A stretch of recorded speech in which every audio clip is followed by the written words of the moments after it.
प्यारे बच्चों नमस्कार। आज हम कक्षा 10वीं अध्याय 4 द्विघात समीकरण की प्रश्नावली 4.1 के सवाल नंबर 2 के 4 भागों को किस प्रकार हल करें इस पर चर्चा करेंगे। सवाल नंबर 2 में कह रहा है बच्चों हमारा निम्नलिखित स्थितियों को द्विघात समीकरणों के रूप में निरूपित कीजिए, यानी कि हमें सिर्फ इसका क्या बना के देना है, द्विघात समीकरण बना के ही देना है, इसका हल हमें नहीं करके दिखाना है। तो इसमें क्या कह रहा है कि एक आयताकार भूखंड का क्षेत्रफल 528 मीटर की 2 है, क्षेत्र की लंबाई मीटरों में, चौड़ाई दोगुने से एक अधिक है। क्या कह रहा है, क्षेत्र की लंबाई चौड़ाई के दोगुने से एक अधिक है, लंबाई चौड़ाई के दोगुने से अधिक है। हमें भूखंड की लंबाई और चौड़ाई ज्ञात करनी है। तो क्या हम करेंगे, इसमें हम लिखेंगे हल में लिखेंगे माना आयताकार भूखंड की चौड़ाई कितनी हो जाएगी बच्चों, चौड़ाई ये मान लेते हैं हम x मीटर में मानना है। अब यहाँ से क्या आएगा, आयताकार भूखंड की लंबाई, आयताकार भूखंड की लंबाई क्या है, चौड़ाई के दोगुने से एक अधिक, चौड़ाई का दोगुना, दो से गुना कर दिया, से एक अधिक में एक जोड़ दें तो क्या जाएगा, भूखंड की लंबाई आ जाएगी। अब कह रहा है का क्षेत्रफल, तो क्या लिखेंगे, आयताकार भूखंड का क्षेत्रफल। आयताकार भूखंड का क्षेत्रफल क्या होगा बच्चों, क्या होता है, लंबाई गुणा चौड़ाई। तो चाहे चौड़ाई गुणा लंबाई कर लीजिए, हम क्या लिख देंगे, पहले चौड़ाई गुणा इसकी लंबाई, ये बनेगा बच्चों। तो इसको हम गुणा कर लेते हैं, क्या जाएगा, x गुणा 2x जमा x गुणा 1, कितना गया यहाँ से, 2x की 2 जमा x, क्या जाएगा बच्चों, वर्ग मीटर या मीटर की 2, बात एक ही है। अब ये कह रहा है कि कितना है, 528 मीटर की 2 है, तो अब क्या करेंगे यहाँ पर प्रश्नानुसार क्या जाएगा, हमारा जो क्षेत्रफल है वो इसके दिए गए क्षेत्रफल के बराबर होगा, यही है, ठीक है बच्चों। तो अब हम क्या करेंगे, 2x की 2 जमा x घटा 528 बराबर है 0, और यही क्या है, आपकी दी गई स्थिति का द्विघात समीकरण रूप। यही हमें इसका करना था बच्चों। इसी के साथ इसका भाग नंबर 1 समाप्त हुआ। अब हम चर्चा करेंगे आपके भाग नंबर 2 पर। भाग 2 में क्या कह रहा है बच्चों में, ये कह रहे हैं दो क्रमागत धनात्मक पूर्णांकों का गुणनफल 306 है, हमें पूर्णांकों को ज्ञात करना है। तो हम क्या करेंगे, माना दो क्रमागत धनात्मक पूर्णांक क्या हो जाएंगे, एक हमने मान लिया x, तो यदि एक एक है तो दूसरा दो होगा, दो और एक का अंतर कितना होता है, एक होता है, तो क्या जाएगा, एक x दूसरा x जमा एक। अब करेंगे इसमें क्या, प्रश्नानुसार, क्या कह रहा है बच्चों, ये प्रश्नानुसार ये कह रहा है हमसे कि उनका गुणनफल कितना है, 306 है। तो x गुणा x जमा एक बराबर है 306, ये होना चाहिए बच्चों। तो x यहाँ से जाएगा, x गुणा x जमा x गुणा एक बराबर 306, यहाँ से क्या बन जाएगा, x की 2 जमा x बराबर 306। अब इसे थोड़ा सा और हल कर देंगे तो क्या आ जाएगा, यहाँ से x की 2 जमा x घटा 306 बराबर है 0। यही बच्चों आपका द्विघात समीकरण है, जिससे पता लगेगा कि यह स्थिति इस प्रकार थी। इसी के साथ भाग 2 समाप्त हुआ। अब हम चर्चा करेंगे भाग नंबर 3 पर।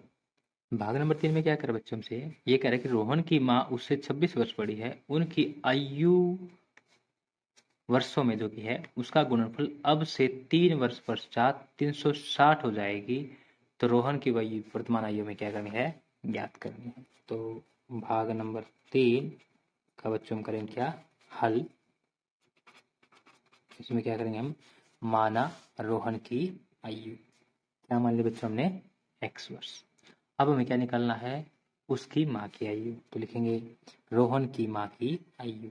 रोहन की माँ उससे क्या है बच्चों, 26 वर्ष बड़ी है, तो जो रोहन की आयु है उसमें क्या जोड़ दें हम, 26 जोड़ दें तो उसकी माँ की आयु आ जाएगी, यही बच्चों।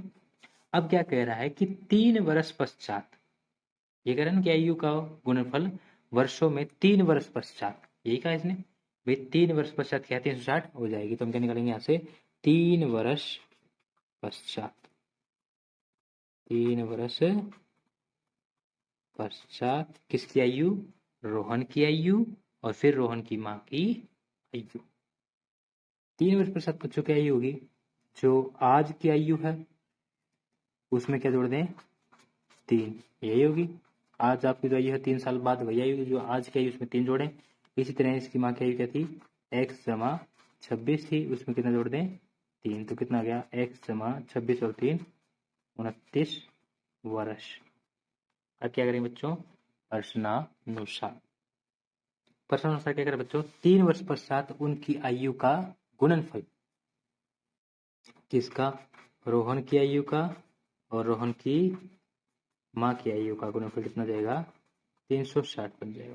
ये बनेगा। अब हम क्या करें? x की गुणा पहले के साथ करते हैं, क्या जाएगा? x गुणा x जमा x गुणा 29 जमा अब 3 की गुणा इन दोनों के साथ, तो 3 गुणा x जमा 3 गुणा 29।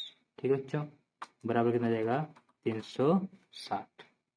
तो यहाँ से क्या बन जाएगा? x गुणा x की 2 जमा 29x जमा 3x जमा 29 दिए 87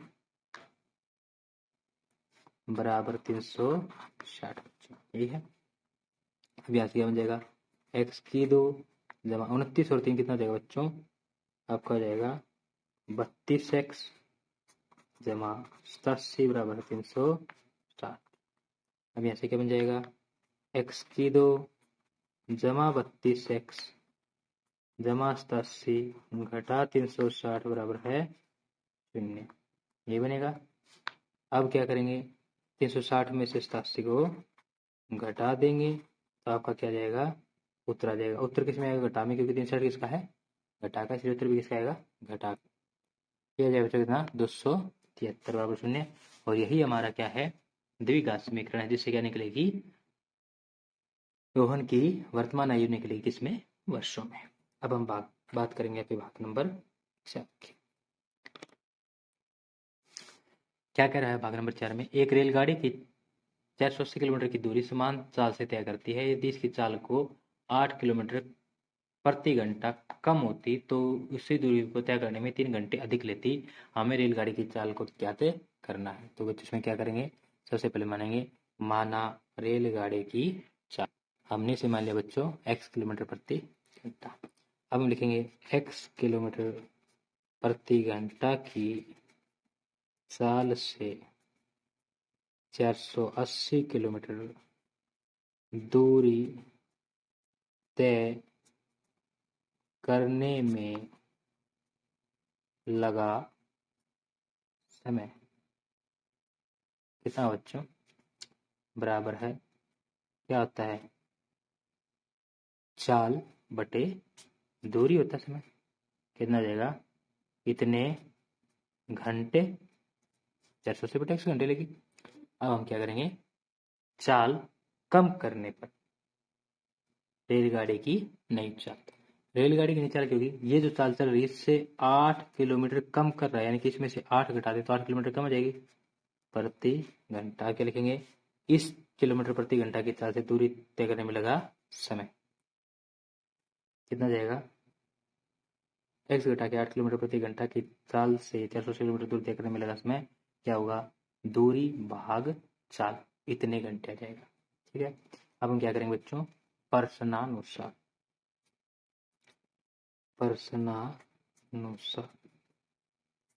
अच्छा एक बात बताइए मेरे को, क्या कम स्पीड से चलने में या कम गति से चलने में ज़्यादा समय लगता है, ज़्यादा गति से चलने में कम समय लगता है?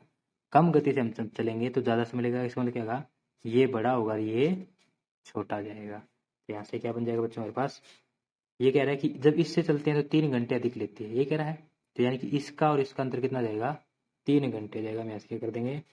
480 बटे एक्स घटा 8 बटे 480 बटे एक्स बराबर है 3।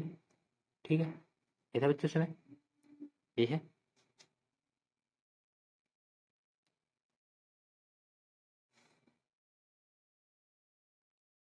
अब लेंगे हम बच्चों क्या? इसका लघुत्तम। लघुत्तम में क्या करेंगे? इन दोनों संख्याओं की गुणा कर देंगे, यानी कि x गुणा x बटा 8।